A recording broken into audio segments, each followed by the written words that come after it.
আল্লাহ নবী জানিয়ে দিলেন যারা রমজান শরীফে রোজা রাখবে আল্লাহ পাক এদের জন্য অনেক পুরস্কার রেখেছে।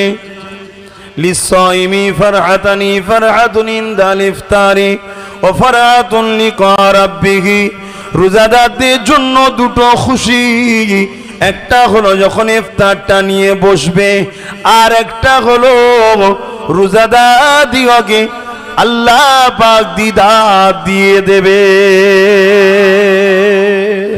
আল্লাহ পাক যেদিন কিয়ামত করে দেবেন, আল্লাহ পাক যেদিন হিসাব নিকাশটা নেবেন, ওই দিনে মাথার এক বেগ দেখতে এলাম, এক হাত ওপরে আল্লাহ সূর্যকে নামিয়ে দেবে।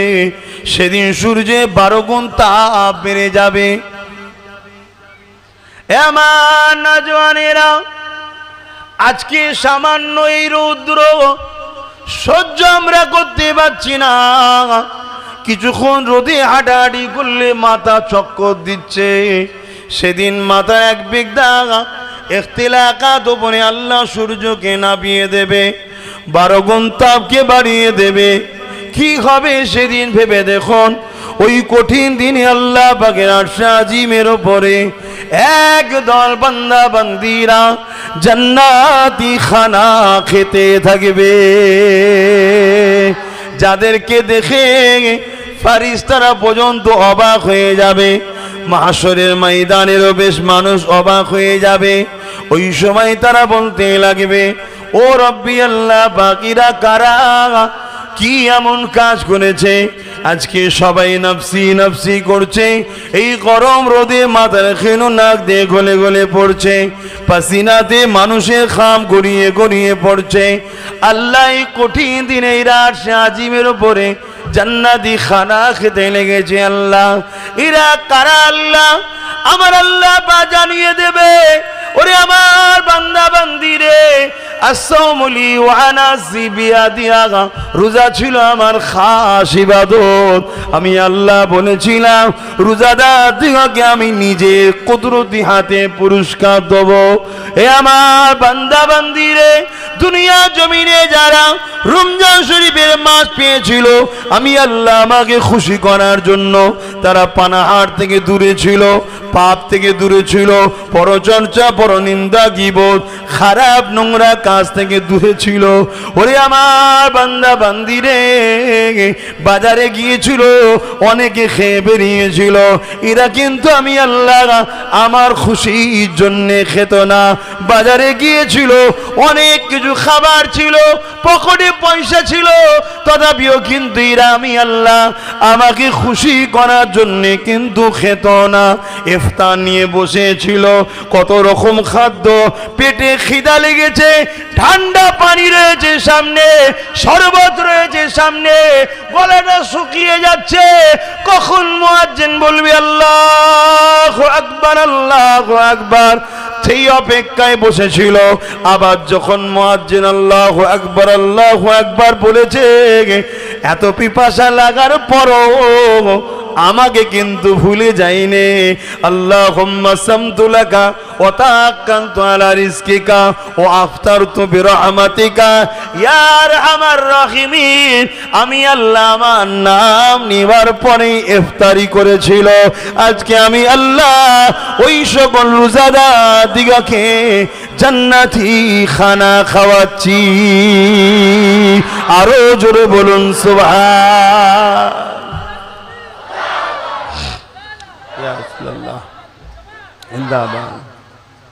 ভাইরা,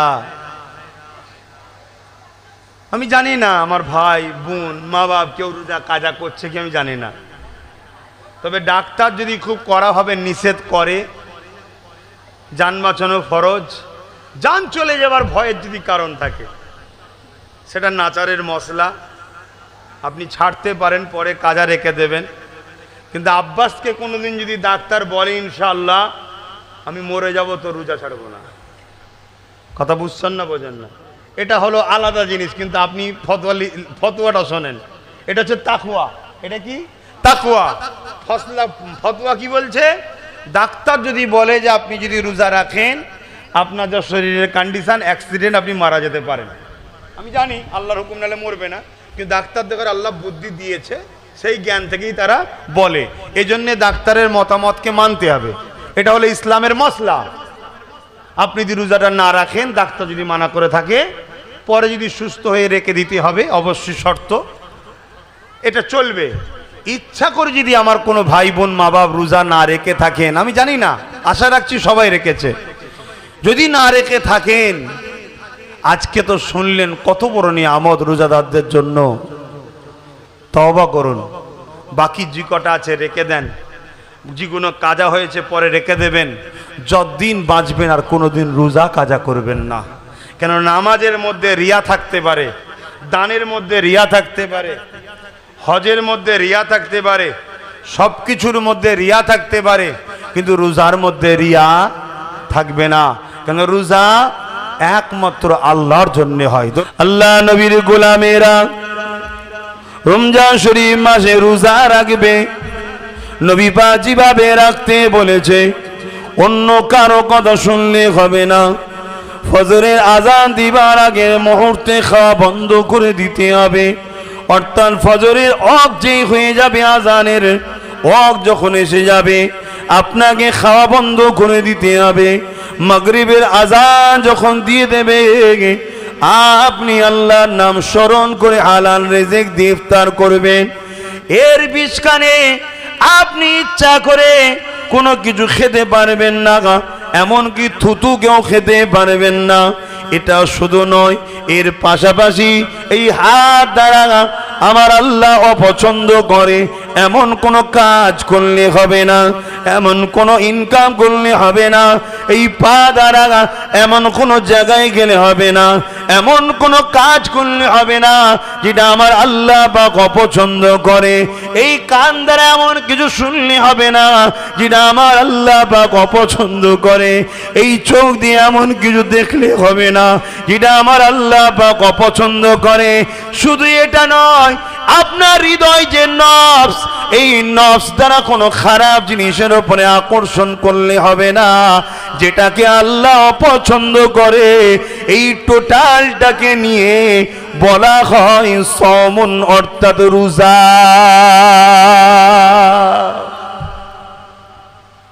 আহা, সবটাকে নিয়ে বলা হয় রোজা। আমরা কতটা করতে পারছি জানি না, আল্লাহ করার আমাকেও তৌফিক দিক, আপনাদেরকেও তৌফিক দিক, বলুন আল্লাহুম্মা আমিন।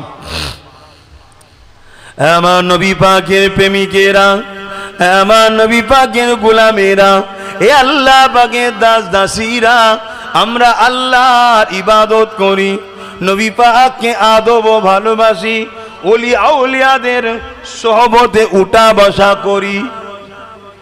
তিনটে জিনিস, আল্লাহর ইবাদত করতে হবে, অন্য কারো ইবাদত নয়, নবীরও ইবাদত নয়, ওলিদেরও ইবাদত নয়।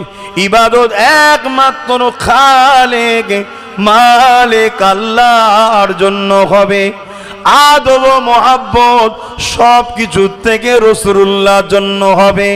উঠা বসা, ফলো চাল চলনকে খলা করা, এটা হলো আল্লাহ ওলিদের সঙ্গে হবে। বুঝতে পারছেন তো নাকি? আল্লাহ নবী জানিয়ে দিলেন, যারা রমজান শরীফে রোজা রাখবে, আল্লাহ পাক এদের জন্য অনেক পুরস্কার রেখেছে। লিসাইমি ফারহাতানি, ফারহাতুন ইনদাল ইফতারি ওয়া ফারহাতুন লিকা রাব্বিহি। রোজাদারদের জন্য দুটো খুশি, একটা হলো যখন ইফতারটা নিয়ে বসবে, আর একটা হলো রোজাদার দিগকে আল্লাহ পাক দিদার দিয়ে দেবে।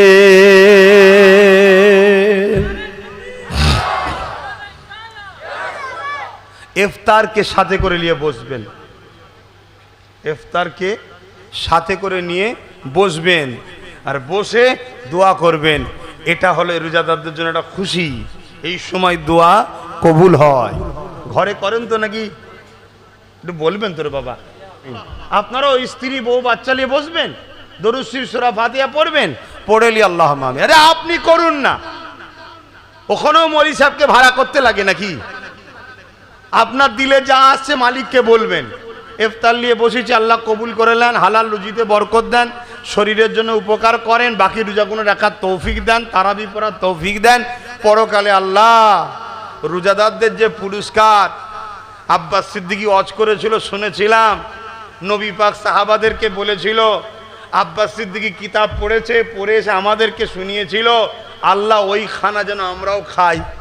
শুনেছেন তো নাকি? কি ওয়াজ? শরীফ পড়েন, আল্লাহুম্মা সাল্লি আলা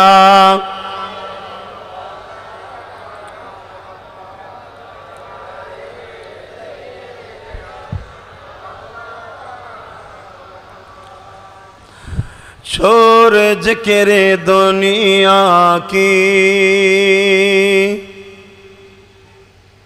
चल मदीने चलते हैं छोड़ जिक्र दुनिया की কি যাবেন না মদিনা শরীফে? যুবকরা বলো, মদিনা শরীফে যাবে না? নিয়ত করো, আল্লাহ যদি রোজার মাসে দোয়া করি তোমাদের যেন রুজিতে, হালাল রুজিতে আল্লাহ যেন বরকত দিয়ে দেয়, আর নবী যেন ডাকে, আল্লাহ যেন ডাকে যে আমার ঘর দেখবি আর হাবিবের ঘর দেখবি যা, আল্লাহ যেন এই মেহমান বানিয়ে দেয়। বলুন আল্লাহুম্মা আমিন। যাবে? হ্যাঁ, নিয়ত করে লাও। আর যদি পারো আমার সঙ্গেও যোগাযোগ করতে পারো, কেন এখন এই হাজিদের নিয়ে যাবার পিছনেও অনেক ষড়যন্ত্র চলছে। নিয়ে গিয়ে কানে পানি দিচ্ছে যে রসুলের মাজারের কাছে যেতে হবে না, যদি যাও নামাজ পড়বে 8 ওয়াক্ত, 40 ওয়াক্ত, ব্যাস মিটে যাবে, মাজারের কাছে যেতে হবে না। কেন? নবী নাকি মরে গেছে। তো এরকম মুসলমান আছে না নাই? আপনি মানবেন? তাহলে মুসলমানের মধ্যে 73 দল নবী বলেছে তো হবে, আর তাহলে আম মানুষ ঝগড়া করবেন তাদের সাথে? না, আম মানুষ কেন ঝগড়া করতে যাবেন? আলেমদের দায়িত্ব বুঝানো যে বাবা নবীকে যারা মরা ভাবে এরা হলো 72 দলের বাপ, জাহান্নামী দলের। আর জান্নাতি দলের আকিদা হলো নবী দুনিয়াবি জিন্দেগি কাটিয়েছে, আখেরাতের জিন্দেগিতে চলে গেছে, কিন্তু আল্লাহর অশেষ ক্ষমতায় নবী রওজা মোবারকে হায়াত জিন্দা, নামাজও পড়ে, রেজেকও পায়, এবং আমাদের জন্য শাফাতের জন্য কাঁদছেন। জোরে বলুন সুবহানাল্লাহ। এটা হলো জান্নাতি দলের আকিদা। আপনি যদি আমাকে মেনে নেন, মানে অর্থাৎ জান্নাতি দলের আকীদার কথা মেনে নেন, আসুন একসাথে ঘুরি, একসাথে উঠা বসা করি। যদি কেউ না মানে, তাদের বিরুদ্ধে উলামারা বলবে আপনারা আম মানুষ, আপনারা মারপিট করবেন, এটা ইসলাম ইজাজত দেয়নি। কথা মতো আসছে না? নাই? কথা মাথায় রাখবেন। হ্যাঁ, কিন্তু আবার নবীর দুশ্মনের সঙ্গে বন্ধুত্ব করাও ইসলাম বলুন ইজাজত দেয়নি। কেন? আল্লাহ কোরআনে শপথ করেছে, কোরআনে কি? হাবিব, এমন একটা লোককে আমি জান্নাত যেতে দেব না, এমন একটা লোককে আমি জান্নাতে যেতে দেব না। কেমন লোক? যে কিনা দুনিয়ার জমিনে আপনার, অর্থাৎ রসুলকে আল্লাহ বলছে, আপনার দুশ্মনের বন্ধু ছিল। দুশ্মন ছিল শুধু নয়, দুশ্মনের বন্ধু ছিল। এমন একটা লোককে আল্লাহ জান্নাত যেতে কেন যেতে দেবে না?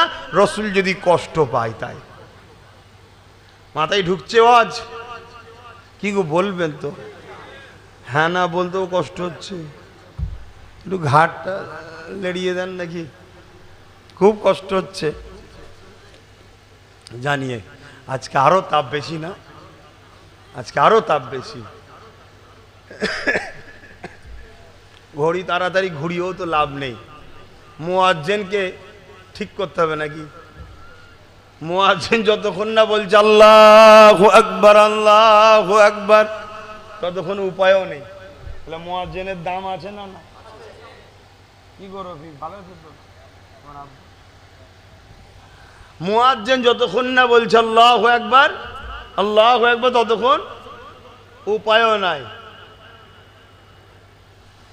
আহা, তোমার রসুল হলেন হায়াতুন নবী, রসুলের মদিনায় যাবেন। छोड़ जिक्र दुनिया की चल मदीने चलते हैं छोड़ जिक्र दुनिया की, चल मदीने चलते हैं मुस्तफा गुलामों की, मुस्तफा गुलामों की किस्मतें बदलते हैं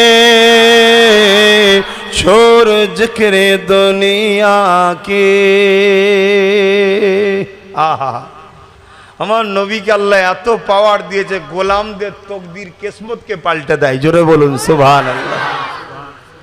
কি গো, পাল্টাই না ক্ষমতা আছে না? না, এই যে ব্যাপারটা মাসলা, কেউ বলতে পারে না, পারে না। আমি বললাম রসুল বলেছেন ৭৩টা দল হবে, বলেছে না বলেন? ৭২টা জাহান্নামে যাবে, একটা জান্নাতে যাবে, বলেছি না বলিনি? ৭২ দলে সব থাকবে, নামাজ, দাড়ি, টুপি, জুব্বা, হজ, দান, খাইরাত সব থাকবে, শুধু একটা জিনিস থাকবে না। কি ভাই? নবীর আদব ও নবীর প্রেম, যেটাকে আরবিতে বলা হয় ঈমান। জোরে বলুন সুবহানাল্লাহ। নবীর প্রেমিকরা, নবীর আদবকারীদের বিশ্বাস, আহলে সুন্নাত ওয়াল জামাত ও সাহাবাদের আকীদা এটা, যে আল্লাহ তার হাবিবকে এত পাওয়ার দিয়েছে, তার হাবিব তার গোলামদের নসিবকে পাল্টে দেয়। জোরে বলুন সুবহানাল্লাহ। এই পাওয়ারটা নবীকে কে দিয়েছে? একটু বলুন বলুন বলুন বলুন। এইটা হলো আকীদা। সব ক্ষমতার মালিক একজন, তিনি কে? এইটা মাথায় রাখবেন শুধু, সব ক্ষমতার মালিক একজন, তিনি কে? আল্লাহ। তার নসিব পাল্টাবার ক্ষমতা রসুলকে দিয়েছেন কে? আল্লাহ। এই বিষয়ে একটা ছোট্ট কথা বলবো, একটা ছোট্ট হাদিস বলি, তাহলে আপনাদের ভালো লাগবে। আশা করছি যারা আমাকে ছেলের মতো, ভাইয়ের মতো ভালোবাসে, আমার কথাটাই বিশ্বাস করে, কিন্তু এরপরও আপনাদের মনের ইতমিনানের জন্য একটা হাদিস বলছি। একটা যুবক ছিল, সে কিন্তু ইহুদি ঘরের ছেলে, মুসলমান ঘরের ছেলে না, ইহুদি ঘরের ছেলে। কিন্তু রসুলুল্লাহর বক্তব্য, তাকরীর, নবীর আলোচনা, নবীর ওয়াজ, সরি বক্তব্য নয়, ওয়াজ, তাকরীর, বয়ান, হাদিস, নবীর আলোচনা শুনে ও নবী পাকের প্রেমে পড়ে গেছে। নবী পাকের পিছু পিছু ঘোরে, নবী যেখানে যায় সেখানে যায়। নবীর পাক যখন নবাবী শরীফে ঢোকে, নবীর নালাইন শরীফ, পর্যন্ত নালাইন শরীফ কাকে বলে?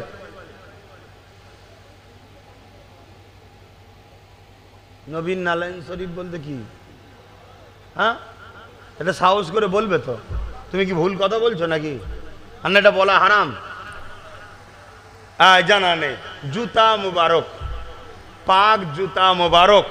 এই যে পাক জুতা বলি, এ তো আমাদেরকে অনেকে বেদাতি বলে। বলুক না, আপনাদের অসুবিধা আছে? আপনাদের যদি পাক জুতো বলেন, কেউ যদি আপনাকে বেদাতি বলে, আপনার অসুবিধা আছে? যতদিন বাঁচবেন নবীর সঙ্গে যেটা লেগে আছে পাক বলবেন। পাক জুতা মোবারক বা নালাইন শরীফ, যেটা আল্লাহর আরশে ওঠার চান্স পেয়েছে। তো এই জুতা মোবারককে ওই ইহুদি ঘরের ছেলেটা, হায় রে, একটা ইহুদি ঘরের ছেলে নবীর জুতোকে বুকে রেখে দাঁড়িয়ে থাকতো। আজ কলেমা পড়া মুসলমান জুতোকে পাক বললে অ্যালার্জি হয়, কষ্ট হয়। তারা বলে আমরাও নাকি মুসলমান। আবার তাদের মধ্যে কিছু মুনাফিক ইদানিং আমাদের বাড়ির কিছু সঙ্গে মিশে বলছে আমরাও ফুরফুরার মুরিদ। বুঝতে পারছেন না? পারেননি? হায় হায় হায় হায়। প্রেম দেখো, প্রেম কার কত বড় দাড়ি, কার কত বড় টুপি, কার কত বড় জুব্বা, এদিকে ছুটুনি। প্রেম দেখো, রসুলুল্লাহর প্রেম কার কতটা আছে, প্রেম দেখো, আদব কতটা আছে, আদব দেখো। তো ওই জুতা মুবারককে নিয়ে সব সময় ও দাঁড়িয়ে থাকতো। আবার নবী যখন নবাবী শরীফ থেকে বেরোতেন, আর ওই জুতাটা পায়ে লাগিয়ে দিত, রসুল জুতা পরে যেতেন কাজে, আর ওই ইহুদি যুবকটা রসুলুল্লাহর পিছু পিছু ঘুরত। নবীকে পাগল হয়ে গেছে, নবীকে প্রেম করে ফেলেছে। কিন্তু মুসলমান কিন্তু গোলামি করে যাচ্ছে, খেটেই যাচ্ছে, পিছু পিছু ঘুরেই যাচ্ছে, মসজিদে ঢোকে না। কেন মুসলমান হয়নি?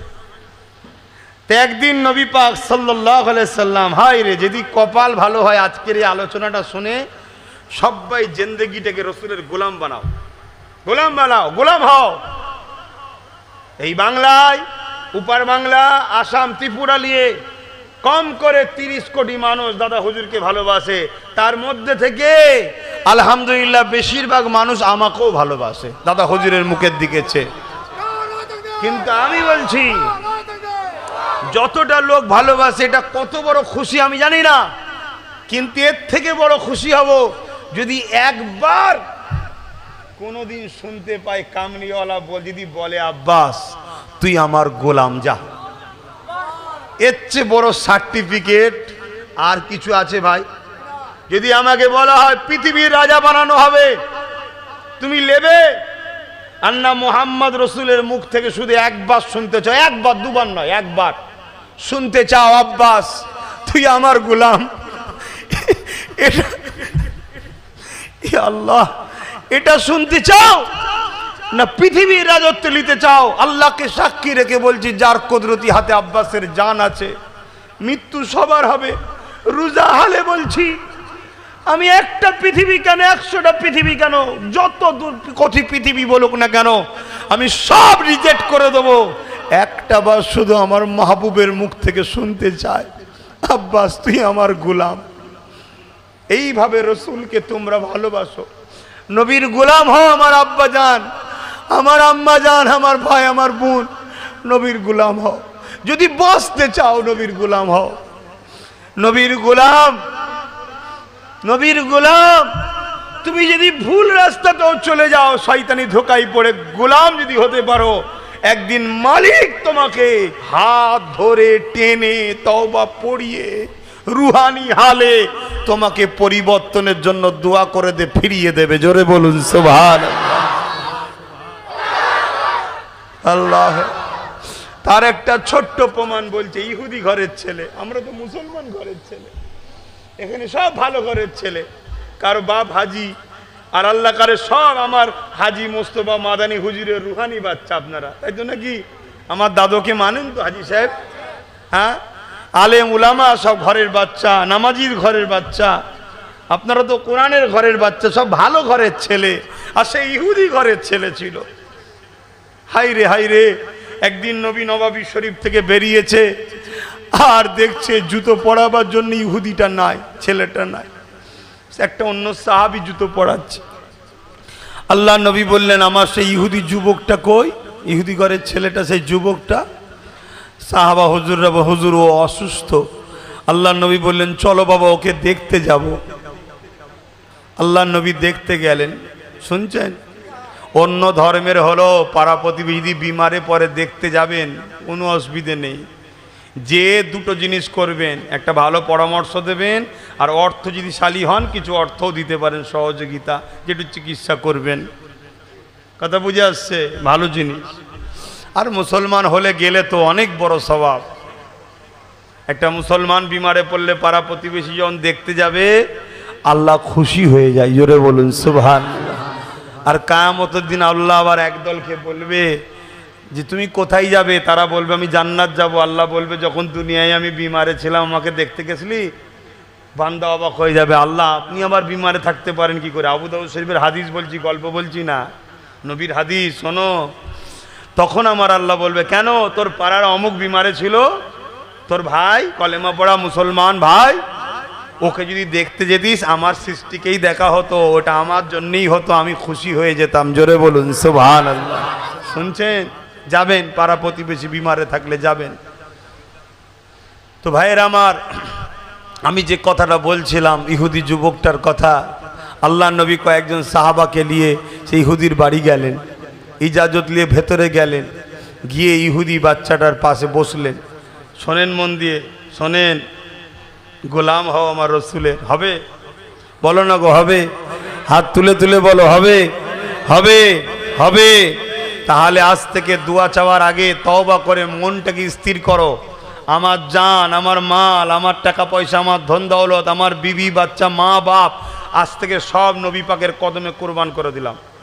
এই প্রতিজ্ঞা করতে হবে। অতএব কোনো জায়গায় রসুলের জন্য যদি আপনার জানটা লাগে, এই জানতে দিতে হবে, আপনার নয়। আপনার মা বাপের সঙ্গে যদি রসুল্লাহর টক্কর হয় কথা, রসুলকে আগে প্রাধান্য দিতে হবে, মা বাপকে নয়। মশলাটা শোনো বাপ, শুনছেন তো নাকি? কিন্তু হ্যাঁ, মা বাপের সঙ্গে আবার ঝগড়াও করতে যাবেন না। কেন? আমার রসুল বলেছেন যে মা বাপকে কষ্ট দেয় সে আমার নয়, কিন্তু মা বাপের কথাটাকে মানা যাবে না। কেন? কথাটা নবীর বিরুদ্ধে যদি হয়। কথা বুঝাচ্ছে?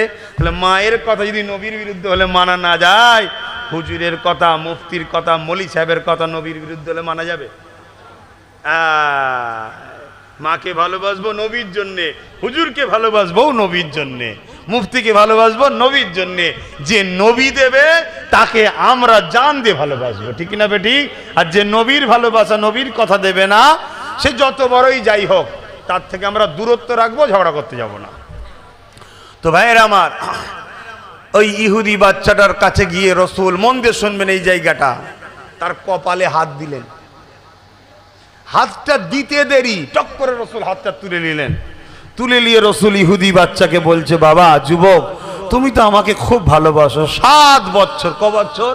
7 বছর তুমি আমার পিছনে ঘুরছো, আমি যেখানে যাই, আমার কথাকে শোনো, আমার জুতো মুবারককে তুমি এত ভালোবাসো, বুকে করে দাঁড়িয়ে থাকো, এত ভালোবাসো, এত ভালোবাসো, বলো তো বাবা, তোমাকে কি কোনোদিন আমি কিছু কাজ বলেছি?